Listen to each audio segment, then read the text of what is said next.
Uma terceira diretriz que nos orienta a respeito do livro dos Salmos é a literatura. E quando a gente diz literatura, especificamente estamos falando do conteúdo e do registro textual.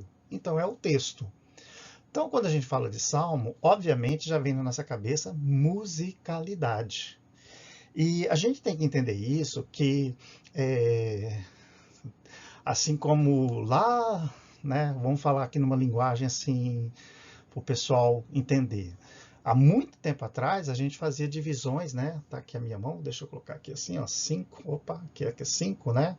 Como se fosse assim, Pentateuco, aí, Pentateuco, que é o livro da lei, aí vem Juízes, os profetas, perdão, poéticos, no caso, Salmos, Cantares, Provérbios, depois vem os profetas maiores e os profetas menores. Então essa combinação da palma da mão para a gente não esquecer.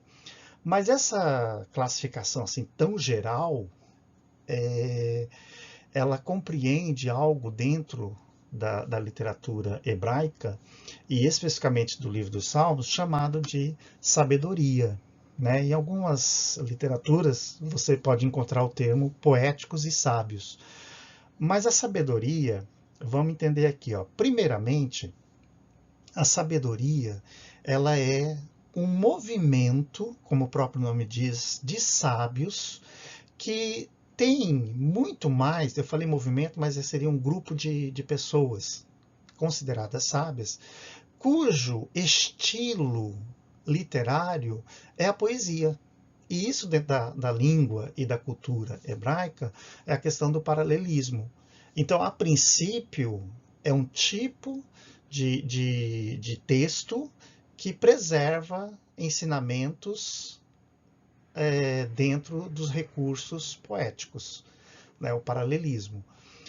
Depois, nós temos que entender sabedoria como sendo também quase que uma identificação cultural, e não deixa de ser realmente cultural, que seria o quê?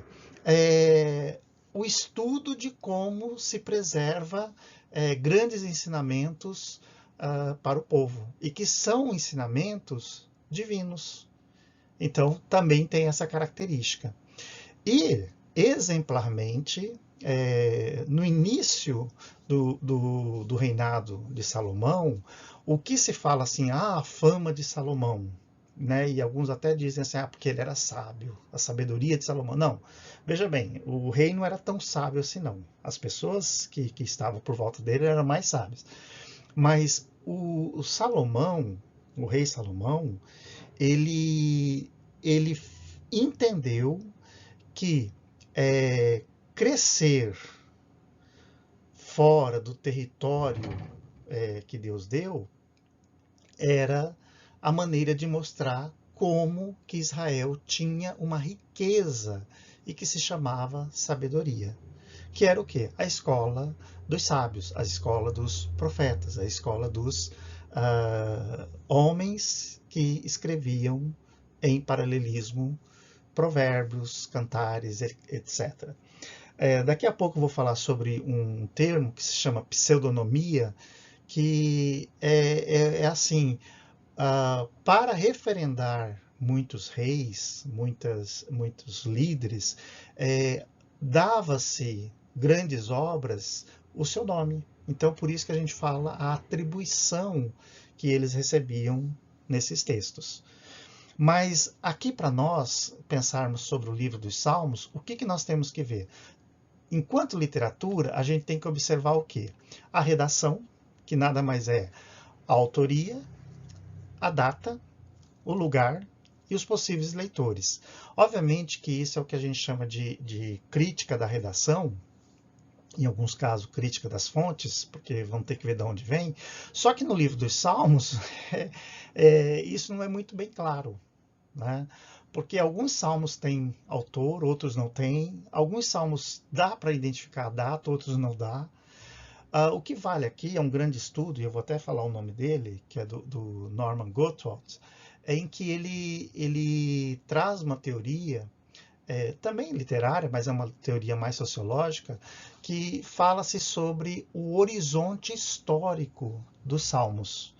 Quando se fala horizonte histórico, é a maneira como o texto foi composto, mas que ele tem algumas, vamos assim dizer, pistas de como chegarmos a esse possível contexto histórico e determinar o seu autor e mais ainda a sua datação. Mas, como eu disse, é um estudo muito profundo e bastante, vamos aqui dizer, especulativo. Outro item é sobre a questão do gênero textual, também chamado de forma literária. Popularmente a gente fala sobre os tipos de textos. Na verdade, nós temos já dentro da literatura poética a questão do paralelismo, que é também chamado de quiasmo. O quiasmo ele vai já ser uma pista para a gente identificar não só a forma literária, mas também até a estrutura, né, que é o próximo item aqui que a gente vai colocar. Por quê? Porque a estrutura textual tem as partes. Como eram cânticos, então vai ter estrofe, vai ter estribilho, né? Hemistíquio, cólon, bicólon, tetracólon, pentacólon, que são a musicalidade hebraica. Né? Quem entende, né, do hebraico, eu vou até dar umas pinceladas, vai perceber isso. Mas muitas vezes a gente traz para o português e a gente não tem essa riqueza que é olhar no original. Dentre as línguas, né, que a Bíblia foi traduzida, a que mais se aproximou do hebraico com a musicalidade foi a Bíblia traduzida por Martim Lutero. Porque Lutero ele se concentrou muito na chamada escansão. Ele metrificou os salmos em alemão, porque ele conhecia o hebraico, então ele conseguia quase que fazer a mesma melodia, a mesma, vamos aqui dizer, divisão dos cânticos para o alemão. Não são todos, né? Agora, né, um dado aqui à parte é que Martim Lutero também era músico, então ele já encabeçou isso muito grande. Nós temos um texto traduzido em português, que é a Bíblia do Peregrino, do Luiz Alonso Scheckel, que era um frei espanhol. E o que acontece? Ele conseguiu fazer isso nos tempos modernos para o espanhol. Como o espanhol é muito próximo do português, a gente tenta recuperar isso um pouco. Mas ainda que vale que o ideal é você entender essa musicalidade também na língua original. Que é quase o próximo item aqui, que fala-se dos recursos estilísticos, né? Poesia, quiasmos, figura de linguagem, assonância, aliteração, rima, que em língua portuguesa a gente não tem, mas no hebraico dá para perceber.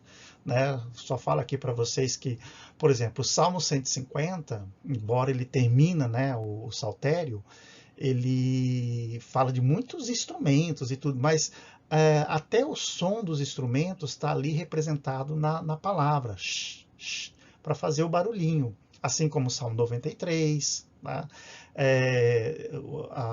A justiça de Deus é comparada como as ondas do mar, né? Vai fazer esse som quando a gente vai falar em hebraico. Bom, mas isso são recursos que só para a gente poder entender aqui um pouquinho como que a literatura, né? Quer dizer, como que a enologia ajuda a gente a entender essa parte do texto enquanto fonte literária. Sendo assim, pessoal, vamos aqui falar sobre 8 classes ou 8 famílias nos quais os salmos estão classificados. A primeira é chamada de hino, né? A família ínica, que compreende os hinos que falam de Yahvé propriamente como Salvador, de Yahvé como Criador, de Yahvé como Rei e alguns hinos que falam da cidade de Jerusalém, que é Sião, muitas vezes o Monte Sião. Aí nós temos, ficou ao contrário agora, né? Mas a família dos salmos de súplica, né? Os salmos de súplica quase que se chega, né? Eu estou implorando, eu estou clamando, eu estou suplicando. Eles têm tanto os salmos que são de súplica individual como coletiva.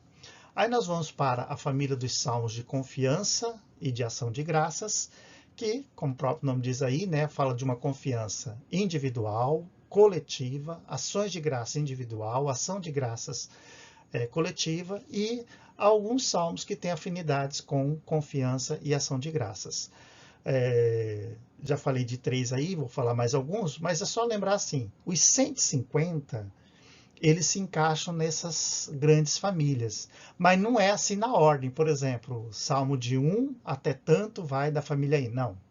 Primeiro a gente entende aqui as classificações dos tipos de salmo, depois nós vamos falar realmente por que dessa posição 1, 2, 3, 150. Dando continuidade, agora nós temos a família litúrgica. A família litúrgica ela tem a ver com as chamadas laudes, né? Que são os horários pelos quais aquele cântico deve ser cantado e, inclusive, executado, no sentido das liturgias. Então, nós temos aí salmos de ingresso, salmos de requisição, ou em alguns casos, intercessão, e salmos de peregrinação, que são os salmos que vão em direção para o templo. Também chamado de salmos de degrau.